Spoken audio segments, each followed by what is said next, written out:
ETF index mutual funds నేర్చుకుని stock మార్కెట్లో రాణించాలనుకుంటున్నారా? వెంటనే ఈ నెంబర్కి కాల్ చేయండి. నమస్తే రమగారు. నమస్తే జయ. రమగారు, పీరియడ్స్లో కొన్ని పనులు చేయమంటారు, కొన్ని పనులు చేయకూడదు అంటారు. అసలు పూర్వకాలం అయితే చక్కగా ఆ 5 రోజులు ఒక పక్కన కూర్చోబెట్టి పూర్తిగా రెస్ట్ ఇచ్చేవాళ్ళు, శరీరానికి మనస్సుకి కూడా. దానికి ప్రత్యేకించి ఒక ఆహారం కూడా తీసుకునేవాళ్ళు, అంటే సాత్విక ఆహారం తినాలి, అలాంటి నియమాలు కూడా ఉన్నాయి. సరే, రోజులు మారాయి, కాలంతో పాటు మనం కూడా పరుగులు పెడుతున్నాం, ఆడవాళ్ళు ఇంటికే పరిమితం కావట్లేదు కాబట్టి కొన్ని చిన్న చిన్న మార్పులు చేసుకున్నాం. కానీ కొన్ని విధానాలు మాత్రం మనం మార్చుకోం. ఫర్ ఎగ్జాంపుల్, పచ్చళ్ళు పట్టుకోకూడదు, లేకపోతే బీరువా పట్టుకోకూడదు. బీరువా పట్టుకోము, కూడదు ఏమో నాకు తెలియదు, కానీ తీయము, అన్నిట్లో చేతులు పెట్టేయము, ముఖ్యంగా పూజ చెయ్యము, పూజ గదిలోకే వెళ్ళాం. ఊడ్చే అవకాశం లేకపోతే అలా వదిలేస్తాం. పూర్తిగా అయిపోయిన తర్వాత స్నానం చేశాకే మనం అటువైపుకి వెళ్తాం. కానీ ఈ మధ్యకాలంలో కొన్ని సోషల్ మీడియాలో నేను చూస్తూ ఉన్నాను అమ్మగారు, ఎందుకు చేయకూడదు, తప్పేంటి, ఇది కూడా భగవంతుడు ఇచ్చిందే కదా, మొత్తం ఆయన బిడ్డలమే కదా, చేస్తే ఏమవుతుంది, నేను ఇలా చేసేసాను, నాకేం కాలేదు, నేను చాలా హ్యాపీగా ఉన్నాను, ఇలాంటి కామెంట్స్ చూస్తూ ఉన్నామండి. మీరు ఏదైనా చెప్తారా నాకు? కొన్ని విషయాలు ఎందుకు మాట్లాడుతూ ఉన్నామో తెలియకుండా మాట్లాడుతూ ఉంటాను జయ.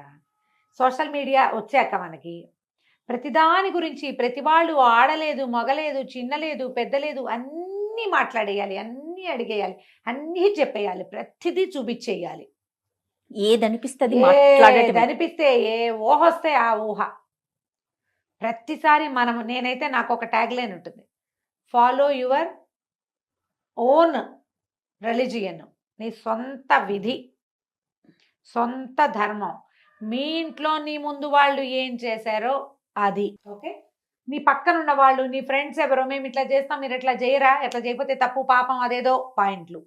ఈ పాయింట్లతోటి వీళ్ళేమో కాంప్లికేటెడ్గా అయిపోయి బోళ్ళని కాంప్లికేషన్స్ వచ్చి ఓసీడీలు వచ్చేసి పిచ్చి వెర్రి ఎత్తిపోయి జబ్బులు చేసి చచ్చిపోతున్నారు. ఏమనాలంటే ఒకసారి ఇంత దిక్కుమాలిన మాటలు మాట్లాడతారంటే, దేవుళ్ళు ఎందరు, వాళ్ళల్లో వాళ్ళకి తేడాలు. ఈ పూజలు మేము చేయకూడదు, 3 రోజులు చేయకూడదు, 5 రోజులు చేయకూడదు, 7 రోజులు చేయకూడదు, 8 రోజులు చేయకూడదు, ఇదొకటి. నేను 3వ రోజు ఇవాళ నేను గుళ్ళోకి వెళ్ళొచ్చా, నేను అక్కడికి వెళ్ళొచ్చా, సత్యనారాయణ వ్రతానికి నేను వెళ్ళకూడదని నీకు తెలుసు, నువ్వు అడుగుతావు. సోషల్ మీడియాలో అడగంగానే ఒక 5-6 పెద్దక్కయ్యలు ఎబ్బెబ్బే వెళ్ళకూడదండి అంటారు. కొంతమంది ఇంకొంతమంది చిన్నక్కయ్యలు ఎందుకు వెళ్ళకూడదండి, ఏమవుతుంది అంటారు. మీకు ఓన్ విల్లు లేదు, మొదట ఎవరికీ లేదు. సొంతంగా నేను ఏం చేయొచ్చు, ఏం చేయకూడదు అనే ఒక బుక్ లేదు మనకి. మన ఇంటికి ఒక రూల్ బుక్ ఉంది, ఆ చచ్చిన మన ఇంటి రూల్స్ మనం వినం. ప్రతి ఒక్కరికి ఉంటుందిగా, ప్రతి ఒక్కరికి ఇదైతే ఉంటుంది కదా. పీరియడ్ సమస్య ఈ సంవత్సరమే పుట్టింది కాదుగా, సోషల్ మీడియాతో పుట్ల, అది అనాదిగా దాంతోటే మనం బతికుంటున్నాం, మనం ఉన్నాం, అసలు అంతే కదా, అనాదిగా ఉన్నదే కదా. ముందు నుంచి ఫాలో అయ్యే వాటిలో అమెండ్మెంట్లు చేరుతూ వస్తూనే ఉన్నాయా. 50 ఏళ్ళ నాడు పీరియడ్ వస్తే కాలేజీ స్కూళ్ళకి వెళ్ళేవాళ్ళు కాదు, అసలు కాలేజీలే లేవు అప్పుడు, తర్వాత వచ్చినాయి. పీరియడ్స్లో ఉంటే ఏదో విడివిడిగా ఇంట్లో బయట కూర్చొని కాలేజీకి వెళ్ళి చదువుకొచ్చేవాళ్ళు. అందుకని కాలేజీ నుంచి రాగానే అందరూ బట్టలు మార్చుకునేవాళ్ళు. ఆఫీస్ తర్వాత ఆఫీసులు వచ్చాయి, ఉద్యోగాలకు వెళ్తున్నారు. మధ్యలో డ్యాన్స్ అయ్యి, ఎగిరి దూకు, షటిల్ ఆడు, బ్యాడ్మింటన్ ఆడు, ఇది వాడుకో, దానివల్ల అది కూడా ఆడేయచ్చు లాంటి యాడ్స్ కూడా చూసాం. అవును, ఇది కరెక్టా, అది కరెక్టా, పీరియడ్స్లో ఏం ప్యాడ్స్ వాడాలి అనేది ఓ విస్తృతమైన చర్చలు చేసాం అందరం, పిల్ల మేక ఎవరిని వదిలిపెట్టల, పెద్దవాళ్ళు చిన్నవాళ్లతో సహా. అక్కడి నుంచి ఈ గోల. ఇప్పుడు పూజ ఎందుకు చేయకూడదు, నేను చేశాను, this is my first day, I'm doing puja లాంటి వ్యవహారాలు కూడా వచ్చినాయి. అమ్మ, 2 ప్రధానమైన విషయాలు మనం తెలుసుకోవాలి. మనం రోజువారీ క్రియల్లో మాట్లాడదాం. మొదట, నువ్వు స్నానం ఎప్పుడు చేస్తారు జనరల్గా అందరూ? ఉదయమో మధ్యాహ్నమో చేస్తాం, ఎలా కుదిరితే ఎట్లా. దాని తర్వాతే భోజనం చేస్తారు కదా. అన్నం తినగానే మీరు స్నానం చేస్తున్నారా? ఎవరైనా అన్నం తిని స్నానం చేయకూడదు, బేసిక్ రూల్ తెలుసు కదా. అవును. ఎందుకు? దానికి ఒక క్వశ్చన్ ఉందిగా, సైన్స్. ఏమిటి? అన్నం తిన్నాక మనం పొట్టలోకి ఇంత ఆహారం పడేస్తే శరీరంలో ఉన్న రక్తం అంతా వెళ్ళి ఆ పొట్ట మెషిన్ మీద పనిచేస్తుంది. అవును. ఇలాంటప్పుడు నువ్వు నీళ్లు పోసి, ఆ మెషిన్ వేడెక్కి ఉన్న మెషిన్ మీద పెన మీద నీళ్లు చల్లినట్టుగా నువ్వు నీళ్లు పోస్తే డైజెషన్ ప్రోగ్రామ్ ఆగిపోయి జబ్బు చేస్తుంది. ఇది అందరు ఒప్పుకుంటారు కదా, బేసిక్ రూల్. పిల్లలకి కడుపు నిండా పాలు ఇచ్చి లేదా బాగా చక్కగా సెర్లాక్ తినిపించి నీళ్లు పోతే కక్కేస్తారు, తెలుసు కదా అందరికి. అవునండి కదా. ఇప్పుడు పీరియడ్ టైం అందరికీ రాదు, కొంత మగవాళ్ళకి అస్సలు 0, ఓన్లీ ఆడవాళ్ళకి. 10 ఏళ్ళు దాటిన తర్వాత 50 ఏళ్ళకి 55 ఏళ్ళకి దగ్గరలో ఈ మొత్తం పీరియడ్ అంతా ప్రతి నెల ఈ ఋతు అవస్థ ప్రతి ఆడవాళ్ళకి వస్తుంది. ఋతుస్రావం అత్యంత సహజమైన క్రియ. స్త్రీ శరీరంతో చేయబడుతుంది. అది నెలంతా మీ శరీరం ఏం చేస్తుంది, ఒక 20 రోజుల పాటు పనిచేసి స్త్రీల లోపల గర్భధారణకి అనువుగా ఒక బ్యాగ్ని ఏర్పరుస్తుంది. అవును. దాని పని అది చేసుకుంటూ ఉంటుంది దాని సిస్టమ్ ప్రకారం. ఎప్పుడైతే గర్భధారణ సమయం దాటిందో, ఎప్పుడైతే ఓవ్యులేషన్ పీరియడ్ దాటిపోయింది, అక్కడ ఏమి ఓవ్యులేట్ అవ్వలేదు, ఏం అవ్వలేదు, గర్భావస్థ రాలేదు, తర్వాత ఏమవుతుంది, ష్రెడ్ అయిపోయి దాని అంతటా అది ఊడిపోయి దాని ఏ ముచుకకి అది పట్టుకుని ఉన్నదో ఆ బ్యాగ్ అది వదిలేస్తుంది. అది స్లోగా బయటకు వచ్చేస్తుంది, డిశ్చార్జ్ అయిపోతుంది. డిశ్చార్జ్ అయి సహజంగా అత్యంత సహజమైన క్రియ. దీని గురించి వెగటుగా మాట్లాడడానికి వీల్లేదు. ఎందుకంటే నీ బతుకు దాని మీద ఉంది, మనుషుల పుట్టుక దాని మీదే ఉంది. దాన్ని గౌరవించి తీరాలి. ఈ ష్రెడ్ చేసే టైంలో శరీరం లోపల ఎక్కడో ఉన్నది, అది ఒక మార్గం ద్వారా నిదానంగా అది బయటకు వచ్చేటప్పుడు శరీరంలో ఉన్న క్రియలన్నీ స్లో అయ్యి ఈ క్రియకి దోహదం చేస్తాయి. సైన్స్ డాక్టర్లు కూడా చెప్తారు కదమ్మా. ఏ డాక్టర్ గైనకాలజిస్ట్ అయినా చెప్పేదేగా. పీరియడ్స్లో రెస్ట్ ఇవ్వండి అని చెప్పే డాక్టర్లు లేరా? ఉన్నారు, 100% ఉన్నారు. అవసరమైతే చేయండి అమ్మా, అవసరం లేకుండా మీరు సీనియర్ గైనకాలజిస్టులు 100 మంది ఇంటర్వ్యూలు చూస్తాను చేయ నేను. అవునండి. గైనకాలజిస్ట్ అనగానే ముందు అదే వింటాను నేను మిగిలిన మానేస్తా. పీరియడ్ టైంలో సాత్వికంగా తినండి. గైనకాలజిస్ట్ చెప్పకర్లా, మన ఇంట్లో ఉన్న ముస్సిలి మా అమ్మ కూడా చెప్తుంది. అవును. హాయిగా లైట్ ఫుడ్ తినండి, రెస్ట్ తీసుకోండి, ఓ పక్కన ఉంచండి. కొంతకాలము దీని మీద అవగాహన లేక వీళ్ళని స్నానాలు చేయనివ్వకుండా ఒక మురికి చీకటి కొట్లలో వాళ్ళని చూస్తేనే పాపం అన్నట్టుగా జరిగింది. నేను కాదని అన్నం, ఒక రకమైన అవగాహన లోపమే కానీ అసలు క్రియ మాత్రం చేశారు. వీళ్ళకి రెస్ట్ మాత్రం ఇచ్చేవాళ్ళు. అవును. దీనికి ప్రధానంగా కావాల్సింది రెస్ట్. అది జరిగింది, అదైతే జరిగేది. వాళ్ళని ఇంటి పనులలోకి రానివ్వకుండా ఓ పక్కన వచ్చారు, చూస్తేనే పాపం అన్నట్టుగా ప్రవర్తించిన వాళ్ళు కూడా కొంతమంది ఉన్నారు. వాళ్ళకి అవగాహన లేక. అది ఎక్కడ పర్సెంటేజ్ తక్కువ కదండి, చాలా తక్కువ. ఆ ఒకటి హైలైట్ చేసి మాట్లాడకండి దయచేసి. మీరెవ్వరూ ఆ పరిస్థితుల్లోకి వెళ్ళాల. ఇప్పుడు సమాజంలో ఉన్న వాళ్ళు ఎవరు దాన్ని చూసిన వాళ్ళు చాలా 10% కూడా లేదు. అవునండి. ఇప్పుడు ఈ మాట్లాడే వాళ్ళు ఎవరికి దాని గురించి తెలియదమ్మా. అక్కర్లేని మాటలు అవన్నీ పక్కకుంటే సరిపోతుంది. అయినా ఇప్పుడు ఇది డిశ్చార్జ్ అయిపోతుంది నిదానంగా. అప్పుడు నువ్వు తిండికి ఎక్కువ అవి ఇవి తినేసి వృక్ష పదార్థాలు తిని పొట్టకి పని కల్పించద్దు.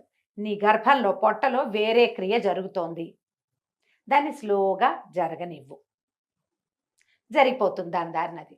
అయిపోయాక 4 రోజులు అయితే జనరల్గా పాత రోజుల్లో 3 days ఫుల్ బ్లీడింగ్ అయ్యేది. ఇది లెక్క. 4వ రోజు స్వల్పంగా ఉండేది.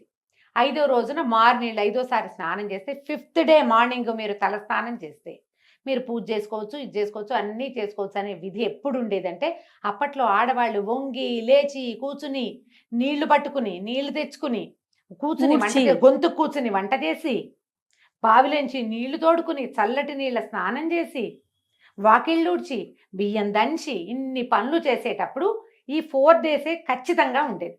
నాకు కూడా తెలుసు, నా సొంతంగా కూడా. ఎప్పుడైతే మనం ఈ సుఖాలు అలవాటు పడే బాత్రూమ్కి వెళ్ళడానికి నడవము, మనము కింద కూర్చొని ఏ పని చేయము, ఏమి దంచము, తొడము, కడగము, ఊడము, చెరగము, ఏ పనులు లేవు. ఇప్పుడు పీరియడ్స్ పైకి కిందకి సహజంగా అయిపోతున్నాయి అందరికీ కూడా. ఇప్పటికీ కూడా 4th dayకి బ్లీడింగ్ పూర్తిగా ఆగిపోయే వాళ్ళు 50% ఉన్నారా లేదా?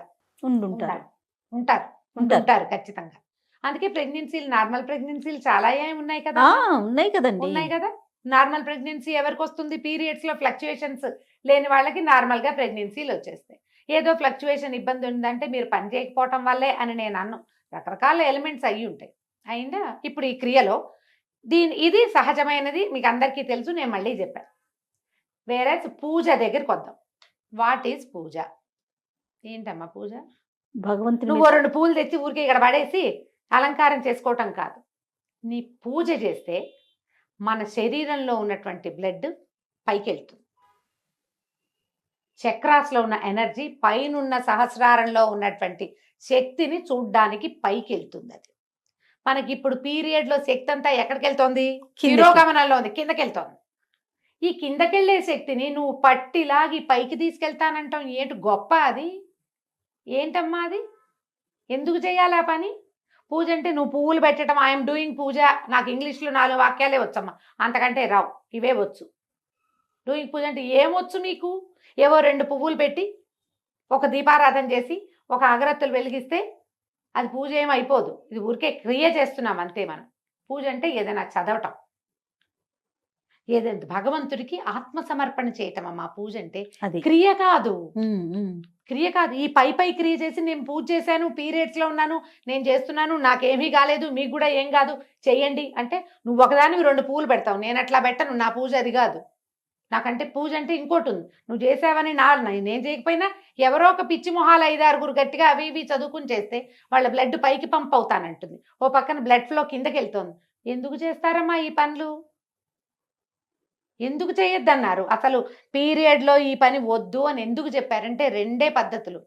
తిరోగమనం కిందకి ఫ్లో అవుతున్న దాన్ని నువ్వు పైకి పంప్ చెయ్యొచ్చా? ఈ పూజ పిచ్చి ఎందుకు?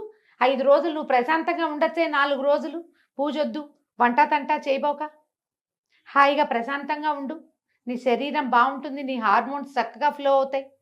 ఒకవేళ నీ ప్రెగ్నెన్సీలు మనం ఇప్పుడు కంటల్లా, ఇది వరకు అంటే బాగా కనేవాళ్ళమ్మా. అవును, ఇప్పుడు కనడాలు లేవు, ఎవరు 1, 2 కంటాం. కొన్ని అసలు 1 కూడా వద్దనుకునే అవి కూడా తయారైనాయి ఇప్పుడు, అవి వద్దని.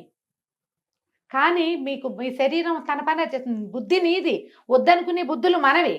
శరీరానికి మాత్రం దాని ప్రకృతి ధర్మం ప్రకారం ప్రతి నెల అది రెడీ అవుతూనే ఉంటుంది.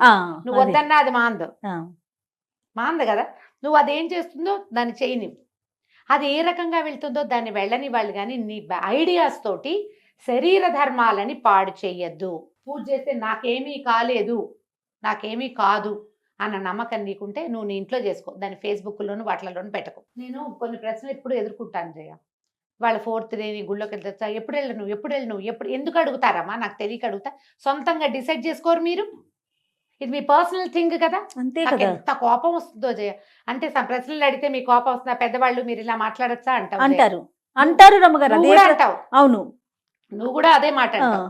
నేను అంటాను నీ సొంత పర్సనల్ థింగ్ నువ్వు ప్రతిసారి చేస్తావు. మీ ఇంట్లో మీ అమ్మ చెప్పింది, అమ్మమ్మ చెప్పింది, మేనత్త, అత్తగారులు అందరూ చెప్పుంటారు కదా, ఈ క్రియ ఉన్నప్పుడు ఇది చెయ్యకూడదు అని. నాతో అవుననిపించుకోవాలని మీరు ఎందుకు అనుకుంటారమ్మా? అసలు తప్పు కదా అది. నాకేం బ్లీడింగ్ లేదండి, నువ్వే డిసైడ్ చేసుకో. రెండో మనిషి నీకు అనుమానం ఉంది కాబట్టి నన్ను అడుగుతావు. అనుమానం ఎప్పుడు వస్తుంది జయ? అది తప్పని నీకు తెలిసినప్పుడు కాదు. అంతే కదా, అవునా కాదా? ఖచ్చితంగా. దయచేసి ఈ పీరియడ్స్కి ప్రవచనకర్తలు, పెద్దవాళ్ళు, ఆడవాళ్ళు మాట్లాడడం మానేయండి అమ్మా, స్పందించడం మానేయాలి. ఇది లాస్ట్ స్పీచ్. నేను మళ్ళీ ఇంకొకసారి పీరియడ్ మీద నీతో మాట్లాడి చేయ. పీరియడ్స్ గురించి ఇక నన్ను అడగద్దు, నేను చెప్పను. ఇవి వినడం వల్ల మీరు కేసులు చుట్టాలనేనేమో అవి చూస్తున్నాను. ఇవి అతిగా మాట్లాడతారు, మగవాళ్ళు కూడా చెప్తున్నారమ్మా అక్కర్లేని మాటలు. ఎందుకు వచ్చింది ఇవి ఈ మాట్లాడడము? ఇవి విన్న వాళ్ళలో ఒక్కొక్కళ్ళు భయస్సులు, పిరికి వాళ్ళు, పాపం మానసికంగా బలహీనలమ్మా.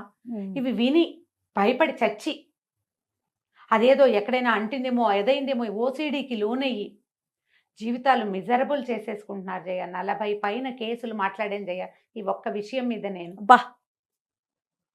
40 కేసులు పైభాగం పైనే.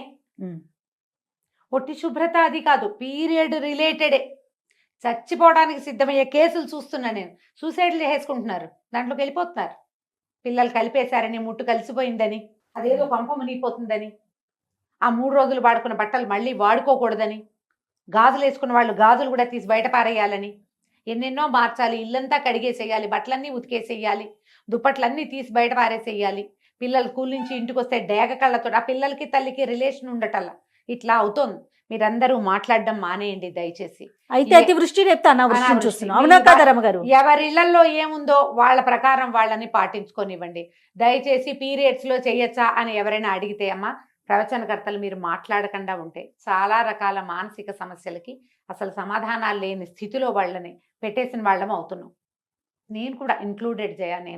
నేను చెప్తున్నా కదా, చేసిన పాపని చెప్తే పోతుంది.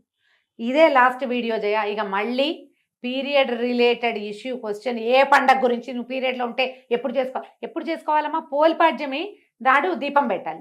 పాడ్యం వెళ్ళిపో రోజు నువ్వు బయట ఉన్నావు, 5 రోజుల తర్వాత మార్గశిర మాసంలో దీపం పెట్టమని నేను చెప్పచ్చా నీకు?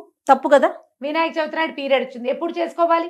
ఏమి ఒక సంవత్సరం మానేసి వచ్చే సంవత్సరం చేసుకోకూడదమ్మా. కాదు రమ్మగారు, వినాయక చవితి పూజ దగ్గర నుంచి దసరా నవరాత్రుల దగ్గర నుంచి ప్రతి దానికి ఈ ప్రశ్నే చూస్తూ ఉంటాం అయినా మనం. కార్తీక మాసం అది కూడా కార్తీక మాసం 5 రోజులు దీపాలు పీరియడ్ వచ్చింది మా ఇంట్లో దీపం ఎలా ఏమవుతుంది కొంప మునక మానేసేయండి.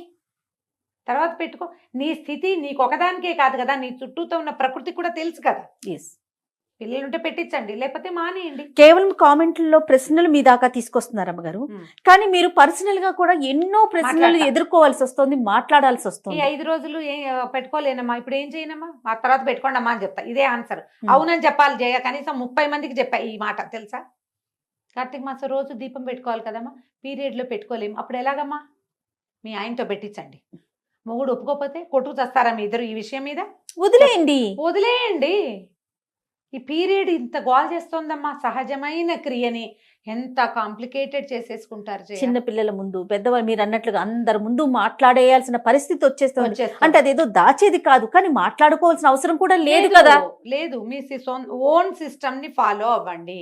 ఎస్, కానీ స్ట్రిక్ట్ గా చెప్తున్నా నేను, పీరియడ్స్ సమయంలో చాలా అత్యవసరమైతే గానీ మీరు ప్రయాణాలు చేయొద్దు.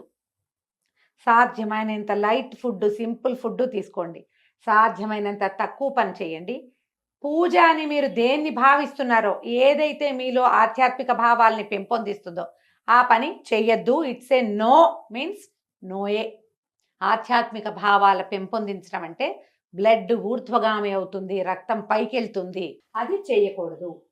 శరీరాన్ని దాని పని దాన్ని చేసుకొనివ్వండి. రైట్. నమస్తే రమ్మగారు. నమస్తే జయ.